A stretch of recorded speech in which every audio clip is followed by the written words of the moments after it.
West Coast Cookbook and Speakeasy with Chef Justice Putnam. netrootsradio.com.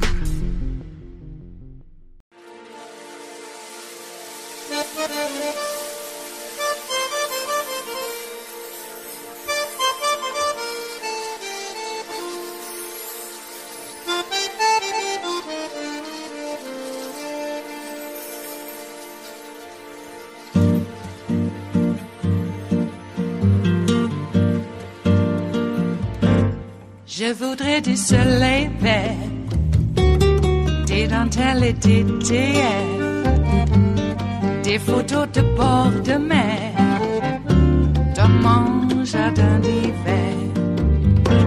Je voudrais de la lumière, comme en Nouvelle-Angleterre. Je veux changer d'atmosphère, dans mon jardin d'hiver. Ma fleur, sous la pluie de novembre, tes mains qui courent, je n'en peux plus de t'attendre. Les années passent, il est loin, là je tombe. Nul ne peut nous entendre. Je voudrais du Fred Astaire, revoir un latte. We finally have new details about documents the FBI seized at Mar-a-Lago earlier last month as part of an investigation into Donald Trump's potential violations of the Espionage Act and the Presidential Records Act. Okay, here's a refresher. Trump railed against the FBI's execution of a legally issued search warrant and filed for the appointment of what's called a special master, which would examine the documents for attorney-client privileged information. But here's the thing. The Justice Department already did that. So Judge Eileen Cannon, who is considering the request for a special master, well, on Thursday, she demanded in a hearing that the FBI's property receipt be unsealed. We now know the FBI found 18 documents marked top secret, 54 documents marked secret, 31 documents marked confidential, 48 empty folders with classified banners, and more than 10,000 unclassified artifacts. I'm talking about documents including photos, articles, clothing, even gifts and books. That is in addition to the more than 300 classified documents recovered from Mar-a-Lago before the FBI executed the search warrant on August 8th. So joining me now to discuss it all is our legal panel. Charlie Savage is here. He is an MSNBC contributor and Washington correspondent for the New York Times. And Joyce Vance is also back. She is an MSNBC legal analyst and former U.S. attorney. Welcome to you both. Charlie, I want to start with you because the Justice Department said in its filing to Judge Cannon that Donald Trump's request was, quote, is unnecessary and would significantly harm important governmental interests, including national security interests. I am very interested in your take on this. Could a special master actually be harmful to the investigation and the government's interests? It depends on how broad the mandate that special master had and whether the judge stopped the government from doing what it's doing while the special master did his or her work. If they stopped the government from doing what they're doing, I'm sure the Justice Department would immediately appeal. The government is not just looking at these documents for the purpose of this criminal investigation into the mishandling of documents with national security secrets, obstruction, and concealment of government-owned records.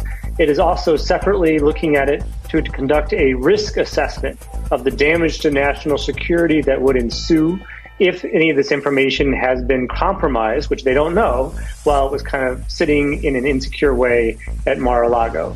And it's further doing an assessment of what the classification status of these records actually are. Of course, Trump has claimed improbably that he had a standing order to declassify everything. So they're going to look at that. They're going to look at what evidence there is. They're going to try to understand it, not just for the 100 or so documents that were marked as classified, but for the 11,000 plus other government-owned records they took out that did not have classification markings. So any of those efforts could be disrupted. Any of them. Okay, so Joyce, Even Bill Barr, okay, the former attorney general under Donald Trump, even he says that you do not need a special master in this case. Now, the Justice Department says they already did this work. They did it. They weeded out the stuff. It's fine. Where do you think Judge Cannon should come down on this issue?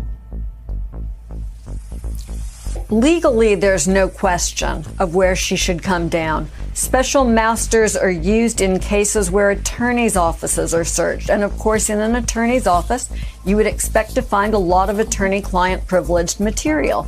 Some of it perhaps relating to the investigation that's underway, but a great deal of it belonging to third parties who simply aren't involved. So the use of an outside special master to preserve the privilege in those cases makes a lot of sense.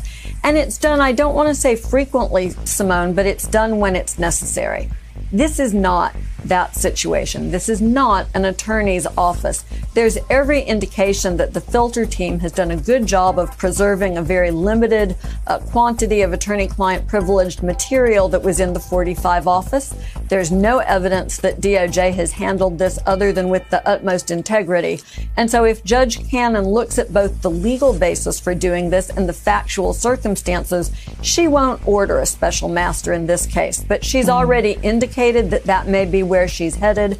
That feels more like a Solomonic judgment, trying to split the baby and make everyone happy, than it feels like one that's grounded in the law and the facts. You know, Joyce, I watch a lot of television and read a lot of articles, and this is the first I heard that the special master is more appropriate in a case where an attorney's office is searched. So thank you for making that make sense. Maybe then you could shed some light on something else for me, because in its August 30th filing, the Justice Department said, and let me get this down for you, that classified documents were likely concealed and removed before the FBI could retrieve them. Now, we do know that dozens of empty folders with classified markings were found in the August search. That was made clear from what the judge asked for on Thursday. How exactly would the Justice Department go about proving the conceal and removal of these documents? How can they prove what they said? So if DOJ has already said that and put it forward in pleadings and presumably in more detail in the search warrant, they likely already have that information together. And some of it could come from individuals who were involved and who saw this process ongoing.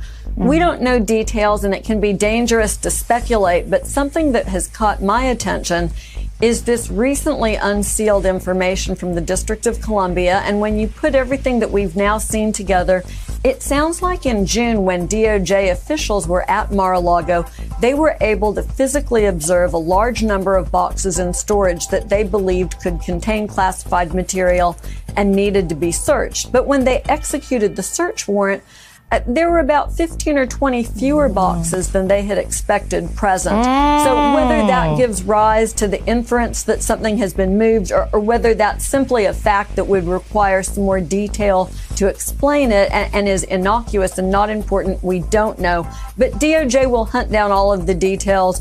I think what everyone has discussed, Simone, is that there should be some form of official record keeping regarding what Trump retained and what he returned. And hopefully DOJ will be able to match that with empty folders. Ideally, they'll find the information that belongs in those folders elsewhere at Mar-a-Lago.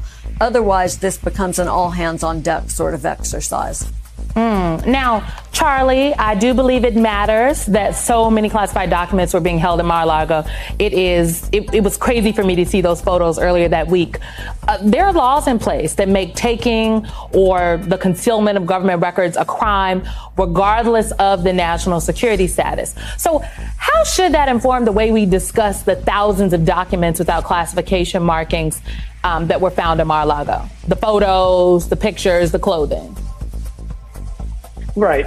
Well, that's right. Even the unclassified stuff that Trump had did not belong to him. It belonged to the United States government, should have been deposited with the National Archives when he left office.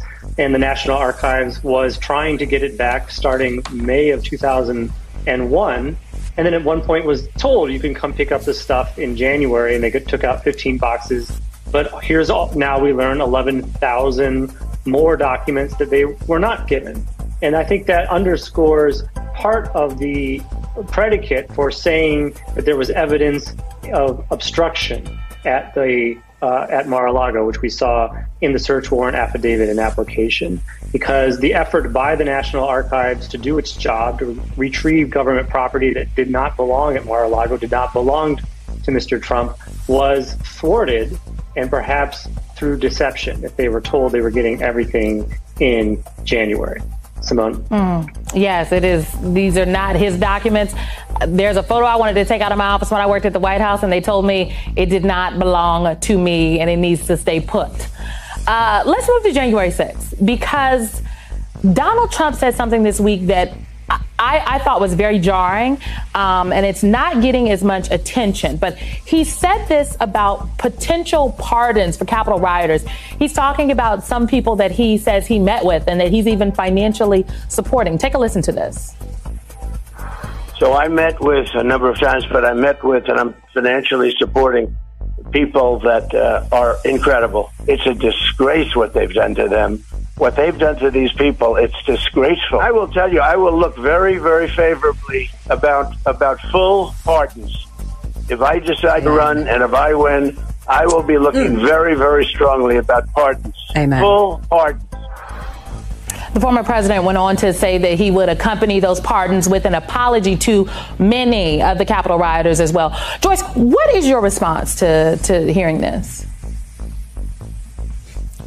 Well, certainly he's not a president who supports law enforcement, given that he plans on pardoning people who violently confronted and attacked folks in law enforcement who were defending the Capitol that day. But look, Simone, this is just standard fare for Trump. He's back to dangling pardons in an effort to keep people on his side. And perhaps the most dangerous part of what's going on here is something we really don't talk about enough, but it's Trump's ongoing effort to delegitimize law enforcement. His effort to convince his base, and I'm sure in his mind other people, that the Justice Department is corrupt, that the FBI is acting against him out of political animus.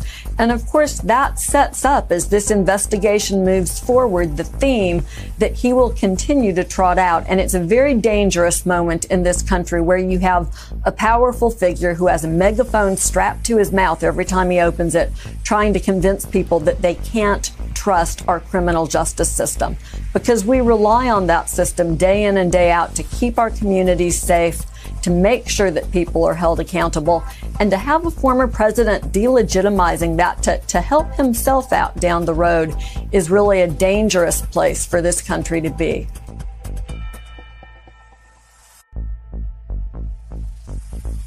It is Monday, the 5th of September of 2022, and you are in West Coast Cookbook and Speakeasy.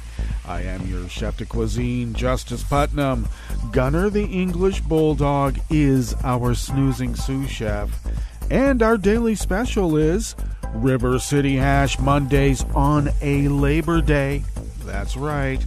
Though the fires still be a-burnin', we are going to honor the labor of all of our fellow citizens, and in fact, workers around the world. How dare we? Okay, so hope you're enjoying your day off of and are actually experiencing a day of leisure. Probably not. We don't have leisure anymore. What? What do you think this is? The 60s? Okay, so what a weekend, huh? Donald Trump out there still giving rallies.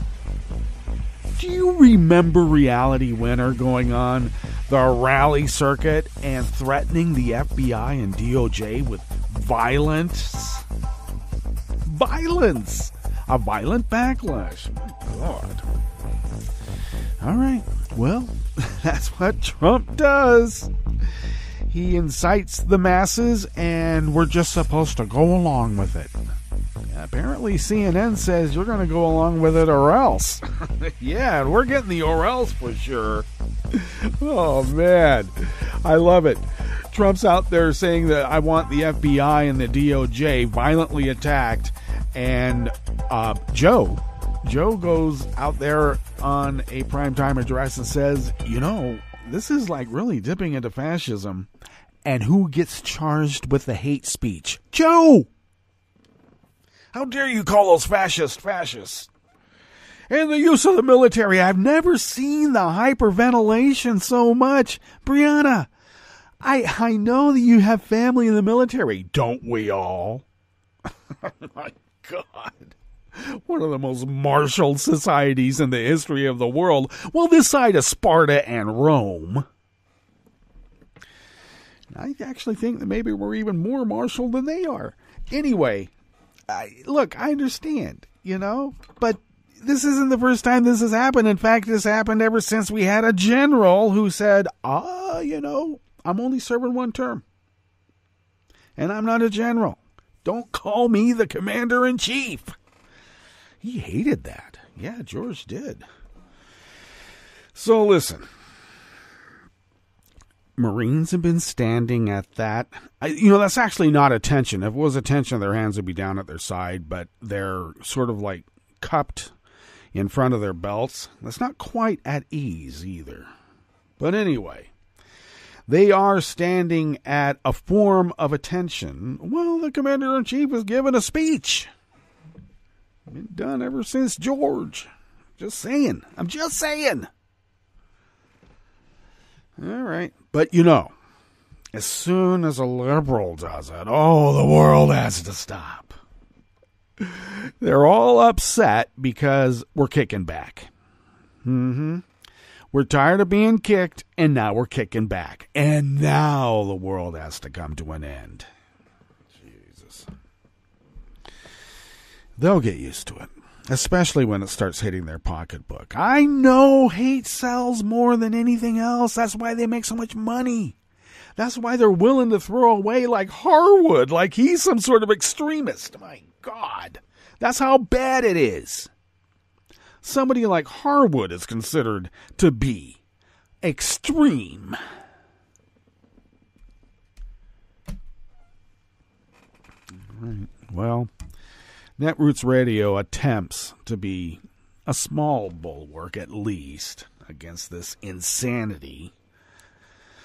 We try to be, at least. Attempt. It's our civic duty, after all.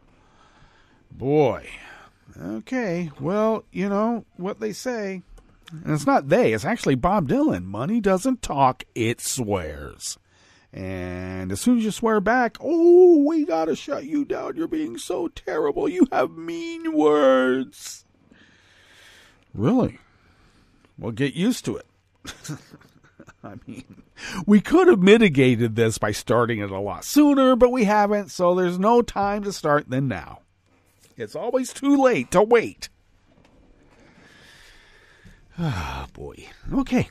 Well, it's Monday and a Labor Day, and I'm getting all worked up, aren't I? Yes, I am indeed. Well, why don't we dive? Why don't we tuck? Yes, we'll tuck into these offerings that we have curated for you here in this salon that we call West Coast Cookbook and Speakeasy. And we're in the Bistro Cafe part, the chef's table. We'll be getting to that in just a moment, so save some room. All right. Well, yeah, new details on that unsealed inventory list of what the FBI sees from Mar-a-Lago. They explained that and more. They did. On the rest of the menu, the chance of California power outages drastically increased as the ongoing heat wave worsens. And I can attest to that because we're about 30 miles from the California border. A state of emergency was declared as flash flooding hits northwest Georgia. Just don't call it climate change. And an investigative journalist has died after being stabbed outside his Las Vegas home. Lots of stabbings recently. After the break, we move to the chef's table, where artist Ai Weiwei warns against hubris in these troublesome times.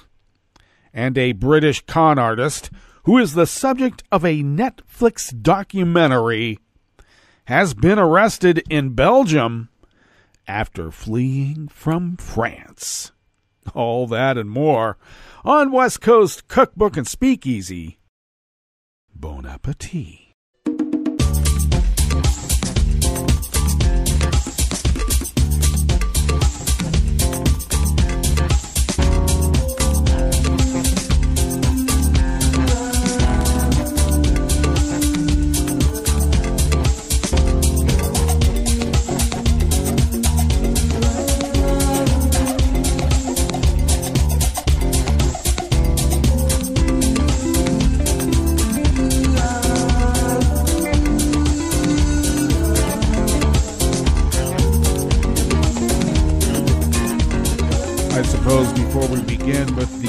usuals, I should inform you, since it was a weekend, an update on my mom's ongoing rehabilitation from her hip replacement surgery. We were able to move her from the decision care unit at the hospital to a specific physical therapy occupational rehabilitation facility, and got the parameters in which she should that she will have to reach so that she can come home. And it's like kind of taking care of herself in some small ways, like getting to the bathroom on her own and back. She has to start with help, of course. Lots of walking, and she did really well yesterday, Sunday, when that was her first full night there. Moved her on Saturday. They called me late on Friday and said, come pick up your mom and take her over here. And I said, okay, I will. That's great, because I didn't want her languishing in this tiny little room in the decision care unit. And she was quite confused. We think that, some people don't leach those kinds of drugs out of their system as quickly as others, and it may have backed up some, as I'm just using lay terms here, but regardless, it became somewhat toxic and it wasn't good for her. So getting those pain meds and opioids and whatnot out of her system has cleared her brain, and she wants to, though it's quite uncomfortable still, she wants to be an active participant in her rehab, and that's always a good thing. Always. So I thought she did quite well yesterday. Kind of tuckered her out. But I can tell already that the kind of pain or discomfort that she's experiencing is markedly different than from before. So she's got to learn to use that hip in some small ways. And they want her to use it, too, without this contraption called a leg lift, which is sort of like, it can be like a belt type material with a little loop on it, and you put it on your foot and kind of lift your leg up and get off the bed. Well, she's beyond that. She doesn't need that, and they don't want her to use it. And she never took to it anyway. She wanted to just like get out of bed, and once she had that switch turn on, she wanted to get out of bed and get going, and we had to say, let's slow down here now, ma'am. Or as I like to call her, Mom. So it is quite good news, and let's hope that it continues. I don't, the dementia part is always a concern, and you don't want anything exacerbating it. And there was some fear there that maybe it had been, but she seems to be a bit more clear-headed and doing things more on her own in terms of decision-making than previous, and I kind of thought that maybe that was because so much of her attention was put to this constant, grinding, agonizing pain that she was in. So any alleviation of that's got to help her spirit, and maybe even, just her general well-being in mind. Yes, indeed. All right, let's get into this curated part of the show. And I should mention that at the bottom of our homepage at netrootsradio.com, there is the chat room link. And Kelly Lincoln monitors that chat room because that's what we do, and Kelly does that. So thank you. If you look across from that chat room link at near the bottom of our homepage at netrootsradio.com, you'll notice the link to our Patreon page. And you know what that means. Yes. If you could send us the equivalent of what you might spend on an espresso-type coffee drink, for instance, if you could send those funds our way once a month, it really helps us. And I can't tell you, I can, and I've attempted to previous, but it always gets into a stammering whatever. But it really does help, and thank you for your generosity. It puts a big dent in the amount of bills that keep coming in. And I noticed that for some reason they never go down. they keep increasing. I guess they call it inflation. Maybe that's what it is. That's what they call it. Anyway, thank you for your generosity. It keeps the lights a-burning and helps us fulfill our civic duty as the founders originally intended so many, many, many, many years ago. If you would like to follow Netroots Radio on Twitter, do so at Netroots Radio. Tom takes care of that, and thank you, Tom, for doing so. Follow me on Twitter at Justice Putnam. I post the show notes and links diary on Daily Co's 10 minutes before showtime. And if you follow me on Twitter, you can find the link to that general page for the show notes and links and all the most previous ones at the top. So there you go. You can also follow the show on Twitter at Cookbook West and pick up podcasts by way of Spreaker, Stitcher, TuneIn, iHeart, YouTube, iTunes, wherever podcasts can be found. And, of course, the deep archive of the Netroots Radio Library over these 11-plus years can be found at the Internet Archive at archive.org. I like saying that, org. Okay, I'm from the West. This first offering, speaking of which, in the Bistro Cafe of West Coast Cookbook and Speakeasy is out of the Associated Press by Kathleen Ronayne. California's chance of power outages will grow in the coming days as the state prepares to enter the most brutal stretch yet of an ongoing heat wave, officials said yesterday, Sunday.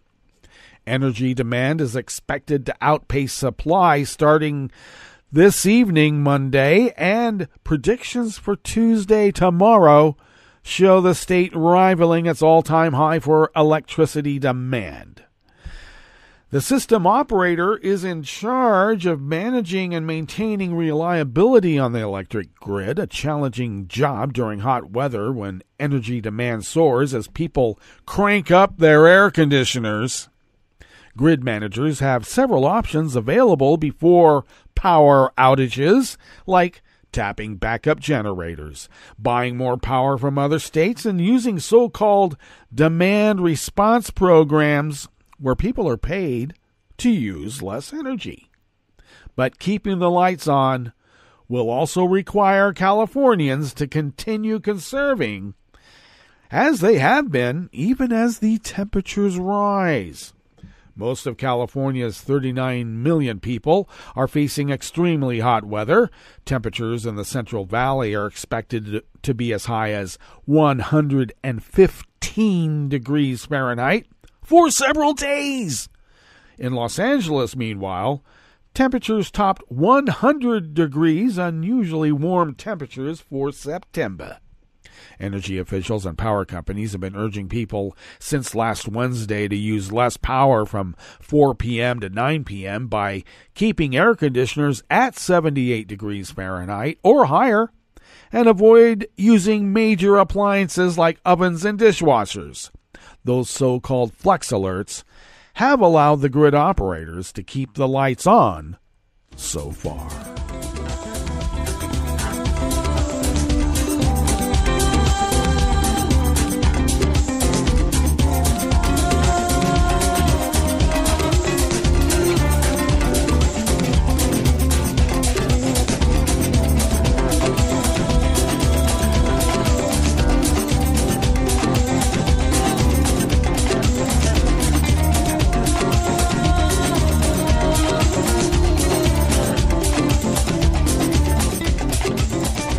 Just some further thoughts on the previous offering here on the Bistro Cafe of West Coast Cookbook and Speakeasy.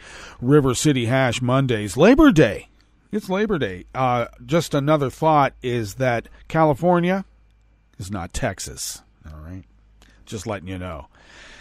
Their grid operator operates on a completely different level to keep the lights on rather than just make money like Texas. Just giving it a little bit of a tidbit of information that you wouldn't find on CNN. Not anymore. All right, this next offering here in the Bistro Cafe of West Coast Cookbook and Speakeasy is by Associated Press staff.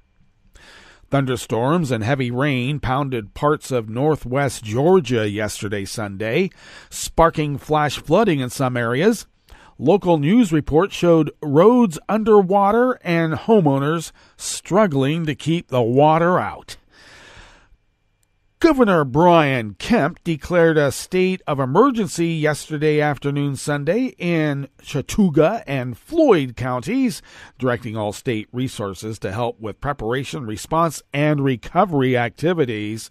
The National Weather Service said rainfall of up to 1 inch per hour was causing creeks, streams, roadways, and urban areas to experience unusually high levels of water.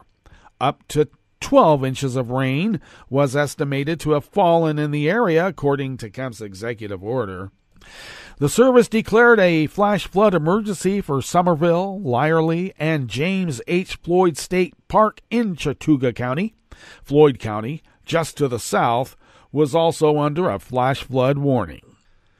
The city of Somerville advised residents who use the city's water utility service The city of Somerville advised residents who use the city's water utility services to boil water prior to drinking, cooking, or preparing baby food due to flash flooding at the Raccoon Creek filter plant.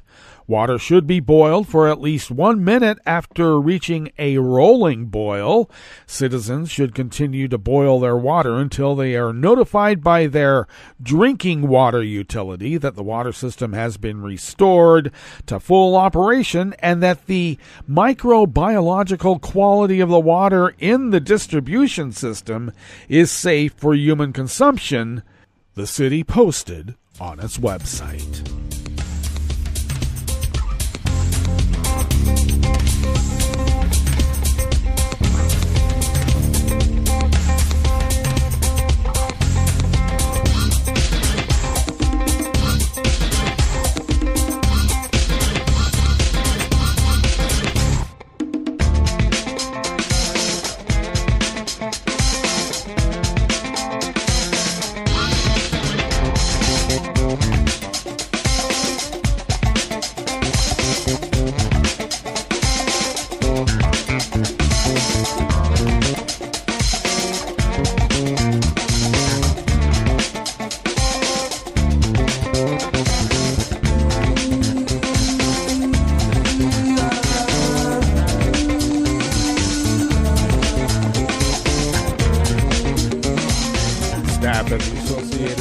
Bring us this final offering here in the Bistro Cafe of West Coast Cookbook and Speakeasy. A Las Vegas investigative reporter was stabbed to death outside his home, and police are looking for a suspect, authorities said. Las Vegas Metropolitan Police officers found journalist Jeff German, age 69, dead with stab wounds around 10:30 in the morning on Saturday after authorities received a 911 call. German died of, quote, multiple sharp force injuries, end quote, in a homicide, the Clark County Office of the Coroner Medical Examiner said yesterday, Sunday. It appears German was in an altercation with another person that led to the stabbing, which is believed to be an isolated incident, police said. We believe the altercation took place outside his home. Captain Dory Corin, a Las Vegas Metropolitan Police Department spokesman, said at a news conference, "We do have some leads. We are pursuing a suspect, but the suspect is outstanding."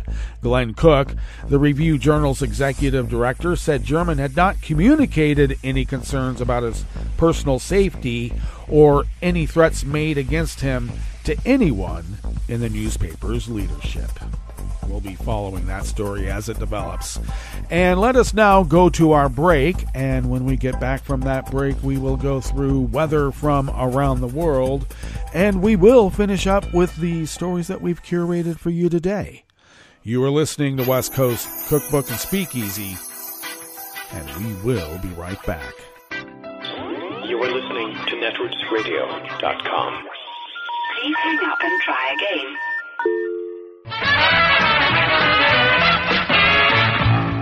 From a point at sea to the circles of your mind, a new force is at work for planetary transformation. New radio for a new Earth.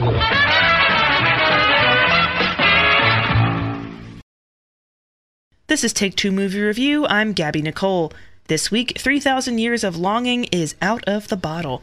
Based on a short story by A.S. Byatt, George Miller presents a visual delight on the big screen.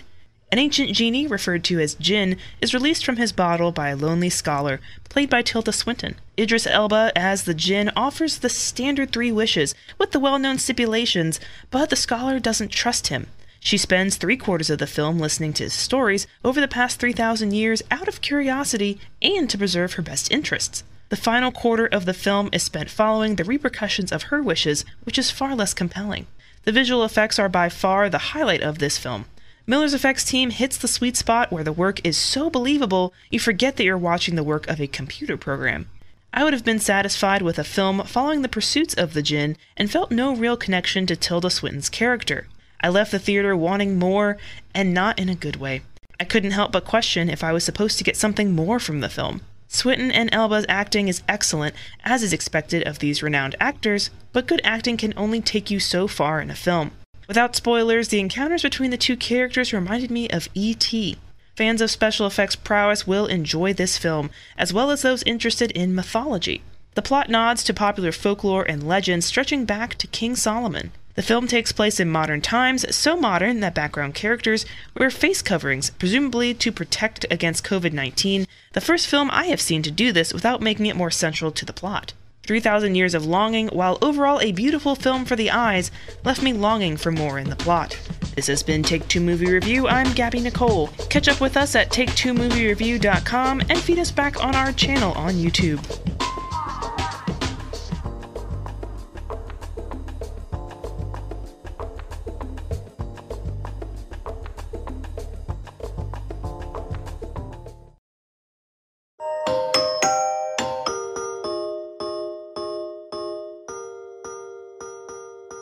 Hi, and welcome to COVID Quickly, a Scientific American podcast series. This is your fast-track update on the COVID pandemic. We bring you up to speed on the science behind the most urgent questions about the virus and the disease. We demystify the research and help you understand what it really means. I'm Tanya Lewis. I'm Josh Fishman. And we're Scientific American's senior health editors. This is our back-to-school special episode. We'll talk about why COVID testing is about to become a school problem. And then there's some good news about kids' risk for long COVID. It's pretty low. If you've got young kids, you've probably already started buying fresh notebooks and maybe a new backpack. It's back to school time. And you've probably bought into some worry, too. Schools are large group settings, and group settings are good places for COVID outbreaks with the infectious subvariant BA.5 running around. You probably got alert letters last spring saying someone in your kid's class tested positive, and if your kid was a close contact, go get your child tested too. Easy rapid testing is a good way to contain outbreaks, and we all want to keep kids and teachers safe and keep schools open. True, but we're beginning to see some problems coming up with this containment strategy. Let me start with Ashish Jha, the physician who's the White House COVID response coordinator. He got on Twitter this week to say he's ready to send his kids back to school, and he wanted to emphasize ways to do that safely. His first point was about vaccines. The shots lower infection rates in kids and do a great job at blocking serious illness. But this is problem number one. Children are not getting their shots. The fully vaccinated rate for kids aged 5 through 11 is just 30%. For kids under 5 who recently became eligible for shots, it's even worse. Just about 1%. Things look better for kids 12 through 17. Their vaccination rate jumps to 60%. But for those younger kids, the low rates mean a lot are showing up in school without the first and best line of defense. So that raises the risk of outbreaks, doesn't it? It does, and that brings up Jha's second point. The best way to keep spread low and reduce outbreaks is testing. And the U.S. government has, up to now, bought tens of millions of tests and made them available to the public. And those purchases created a market that encouraged companies to make even more tests. But that's going to change. Jha, the same guy pushing the importance of testing, told CNN that sometime in the fall, the government is going to stop buying these things and turn that over to the commercial sector. Not all at once, but in kind of a phased withdrawal. You'll still be able to get tests, right? Yeah, but less so at free clinics and more so at drugstores and doctors' offices, the regular medical system. A rapid antigen test kit sells retail for about $20 to $30. The more elaborate PCR tests cost about $250. You'll have to find out if your insurance company will pay for them and submit a claim and then wait for reimbursement. And probably get into an argument with the insurance company about how much they'll pay you, because that's how insurance works in this country. Then, if you're one of the 26 million Americans who don't have health insurance, you'll be paying for the test yourself. You'll still be able to get free tests at schools.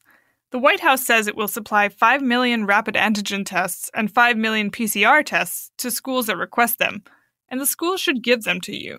But the shift to the regular healthcare system is going to make the testing landscape more complicated. With low childhood vaccination rates, you could be needing a bunch of tests and have to do more running around to get them.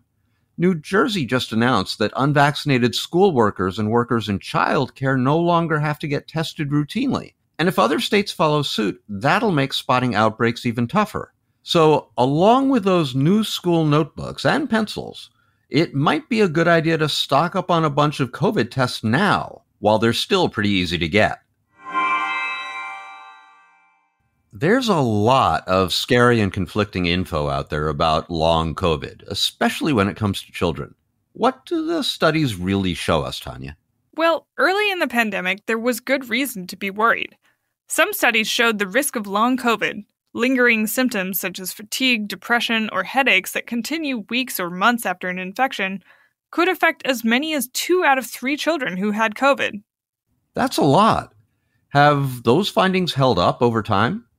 Well, more recent studies provide some reassurance that the risk of long COVID in kids is much lower. As SciAm contributor Shannon Hall reported this week, these studies had something many of the earlier studies lacked: a control group. That seems like a pretty big shortcoming. It is. When researchers compared the rate of long COVID symptoms in kids who had been infected to those who hadn't, they found few to no differences between the two groups.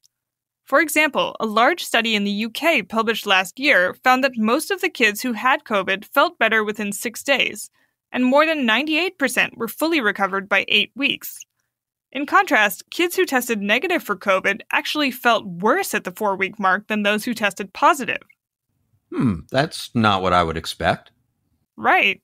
And a study earlier this year in Denmark, where school children were strongly encouraged to get tested for COVID twice a week, found that those who tested positive were slightly more likely than those who tested negative to report at least one long COVID symptom 2 months later. But the difference was small. Were there any other problems with the studies? Well, one issue is that different agencies use different definitions for long COVID.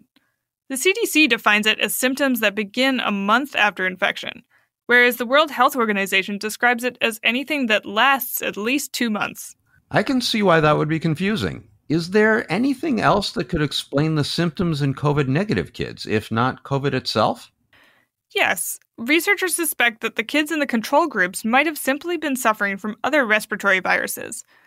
But another possibility is the pandemic school shutdowns and other societal changes could be causing all sorts of physical symptoms. Another study in the UK found that a whopping 40% of children, including those who'd had COVID recently and those who hadn't, reported feeling worried, sad, or unhappy. That's pretty sobering.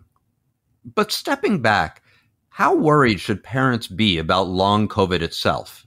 The findings suggest that long COVID isn't a huge risk to kids, but it can still be a real struggle for those who do develop it. And other research has shown that kids who've had COVID are at a higher risk of complications like diabetes and heart problems than kids who've never been infected. Scientists still have a lot to learn about long COVID in both kids and adults, but some of these findings can at least provide some indication that it may not be as common as some had feared.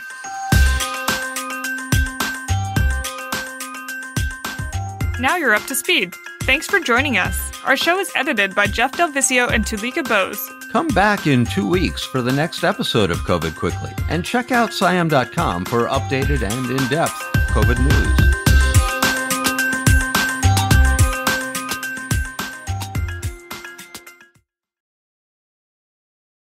Hi, I'm Tom Hartman, and since you're listening to netrootsradio.com, show your progressive side and go to the donate button on the bottom of the homepage. It's progressives like you who power Netroots Radio and keep the progressive message beaming everywhere 24 hours a day. Just go to our donate button at the bottom of netrootsradio.com. Thank you for keeping progressive radio at full power.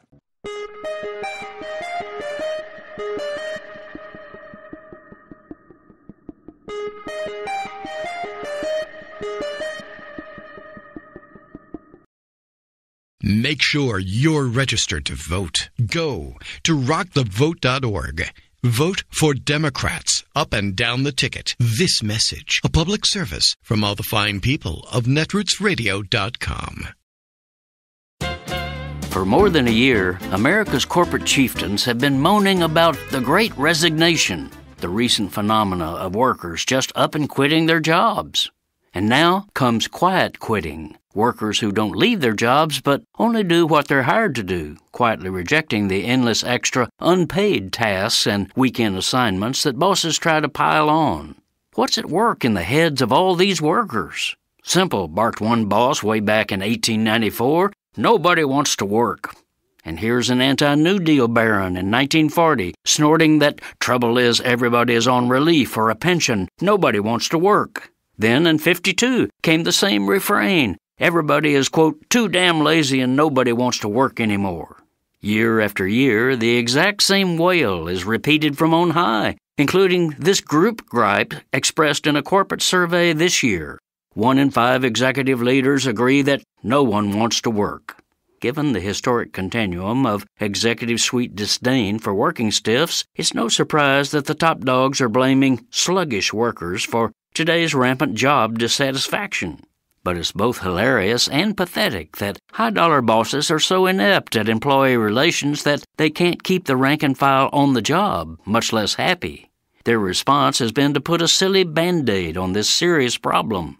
They've created new executive positions like Chief People Officer and hired consulting firms with such names as Woohoo and Happy Limited to come up with treats, trinkets, and gimmicks trying to make the workplace a playscape.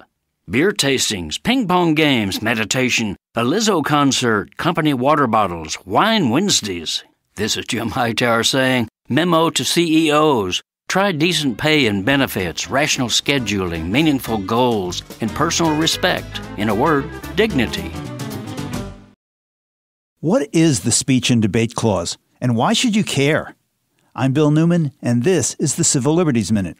In November 2020, Senator Lindsey Graham made telephone calls to Georgia Secretary of State Brad Raffensperger, the state official responsible for overseeing elections. State prosecutors now want Senator Graham to testify before the state grand jury that is investigating potential illegalities surrounding the 2020 presidential election in that state.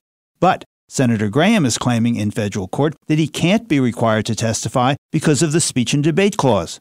The Speech and Debate Clause, part of Article 1, which sets forth the powers of Congress, says that senators and representatives for any speech or debate in the House or the Senate shall not be questioned in any other place. And the Supreme Court has clearly ruled that the Speech and Debate Clause extends to legislative activities that are part of the elected official's job.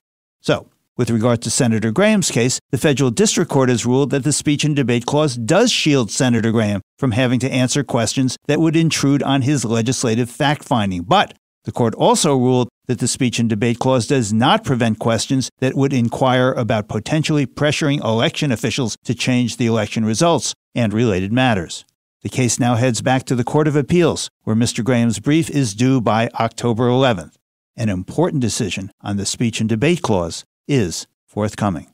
The Civil Liberties Minute is made possible by the ACLU because freedom can't protect itself. I'm Rick Smith, and this is Labor History in 2. What are your plans for Labor Day weekend? Are you going to enjoy a barbecue with family and friends? Or maybe march with your union in a parade? Do you know the history of this holiday? On this day in labor history, the year was 1882. The first Labor Day celebration took place in New York City. 10,000 workers marched in a parade from City Hall to Union Square, then uptown to 42nd Street. Afterwards, there was a picnic, concert, and speeches. The workers included in their festivities a demand for the 8-hour day. The Labor Day events were organized by the New York Central Labor Union, an umbrella group of local union representatives. Workers wanted to show the strength of the emerging labor movement and push for improvements in working conditions. By 1884, Labor Day was celebrated in 23 states. The labor movement was growing and gaining even more attention after the 1894 Pullman strike. According to the AFL-CIO, in what most historians call an election year attempt to appease workers after the federal crackdown on the Pullman strike, shortly after the strike was broken, President Grover Cleveland signed legislation making the first Monday in September Labor Day, a federal holiday. Interestingly, May 1st is traditionally considered International Workers' Day. President Cleveland did not want workers commemorating such events as the Haymarket tragedy, so he proposed that the holiday take place the first Monday in September. Today, far too few people remember Labor Day's union origins. People now see Labor Day as the unofficial end of summer. In an era when labor union membership has dwindled and far too many workers are not unionized, it is a time to remember the history of this worker-inspired holiday. Labor History in 2 brought to you by the Illinois Labor History Society and The Rick Smith Show. For more information, go to laborhistoryin2.com, like us on Facebook, and follow us on the Twitters at Labor History in 2.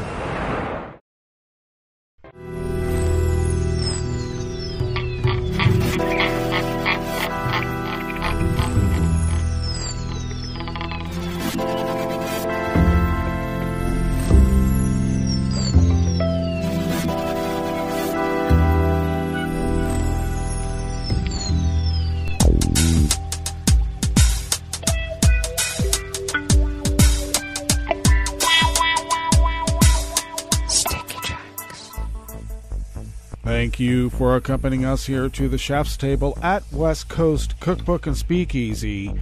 River City Hash Mondays on this Labor Day Monday.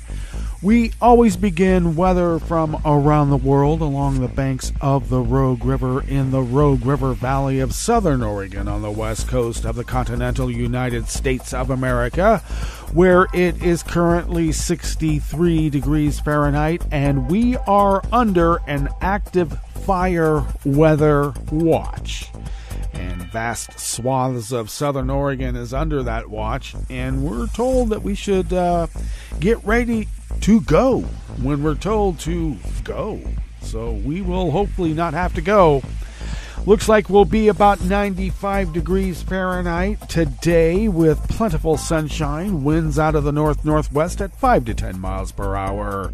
Clear skies overnight with lows in the low 60s, winds out of the northwest at 5 to 10 miles per hour. And sunny skies tomorrow with record high temperatures expected 105 or hotter.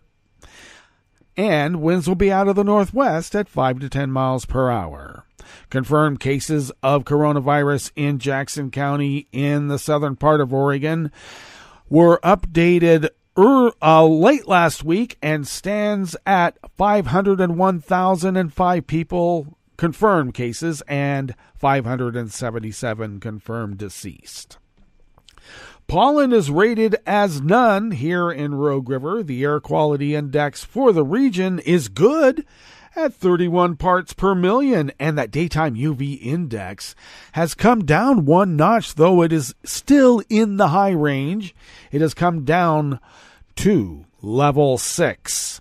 Barometric pressure is holding steady at 30.05 inches. Visibility is at 9 miles, and relative humidity is at 82%. Weather from around the world is brought to you by a crowd of crowdsourced weather stations that a crowd crowdsources from around the world. London is 71 and partly cloudy. Paris is 85 and fair with a thunderstorm watch that could impact electrical infrastructure. Rome is 86 and fair. Kyiv is 61 degrees and partly cloudy. Kabul is 68 and clear. Hong Kong is 85 degrees and fair. Tokyo is 77 and partly cloudy. Sydney, Australia is 50 degrees and mostly cloudy. San Francisco, California is 70 degrees and sunny. And New York, New York is 80 degrees Fahrenheit and partly cloudy. And that is weather from around the world, brought to you by a crowd of crowdsourced weather stations that a crowd crowdsources from around the world.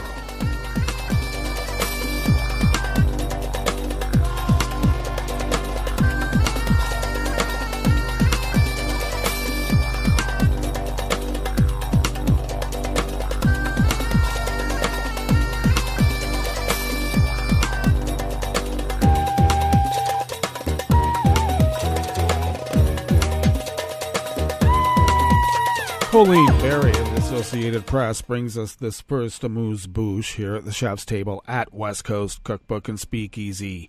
Chinese dissident and artist Ai Weiwei warns against hubris in what he calls such troublesome time, with his first glass sculpture made on the Venetian island of Murano with the foreboding subtitle Memento Mori, Latin for Remember, You Must Die. Russian bombs fall in Ukraine. China is flexing its military muscle in the Taiwan Strait. Migrants die repeatedly at sea as smugglers' boats sink. The earth warms, creating drought, collapsing glaciers, and triggering violent storms. The pandemic lingers. We are talking about many, many things. We are talking about immigrants, about deaths, about war, about many, many issues, I told the Associated Press in Venice. We have to rethink about humans and legitimacy in the environment. Do we really deserve this planet? Or are we just being so short-sighted and racist? And very, very just self-demanding selfishness.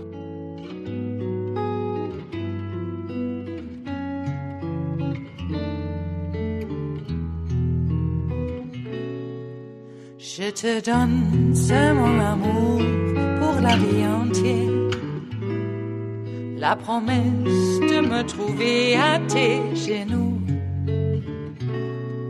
Aussitôt que tu m'appelles, rester toujours fidèle, c'est tout, c'est tout. Je te donne tous mes printemps, mes étés de mer, mes automnes, quand les feuilles tombent partout. Si ce n'est pas une bonne affaire, je te donne tous mes hivers. Staff at the Associated Press bring us this final amuse-bouche here at the chef's table at West Coast Cookbook and Speakeasy. A British con artist who is the subject of a Netflix documentary has been arrested in Belgium after fleeing from neighboring France, where he had injured 2 police officers, authorities said. Robert Hendy Freegaard, age 51, was expected to appear before a Belgian judge a day after he was arrested on a highway near Groot Biergarten, east of Brussels, Belgian police officers said. Hendy Freegaard had been on the run since last week when he hit 2 officers with his car as he was fleeing a police raid at his home in the village of Vidalet in central France. A spokesperson for the public prosecutor's office of the Haute-Vilvoorde district said that about a week ago, the person in question was supposed to undergo a checkup by the police and he fled. He also hit 2 policemen, one of whom was very seriously injured. France had issued a European arrest warrant. The country's prosecutors have opened an investigation for attempted murder on police officers. Well, that brings us to the end of our broadcast period for the day. But you do know Netroots Radio broadcasts on, and we will meet up here tomorrow for Terry Town Chowder Tuesdays. So do stay tuned to Netroots Radio all day and all night for all the breaking news as it breaks. And we will meet up here tomorrow, right here, in West Coast Cookbook and Speakeasy. Bon appetit.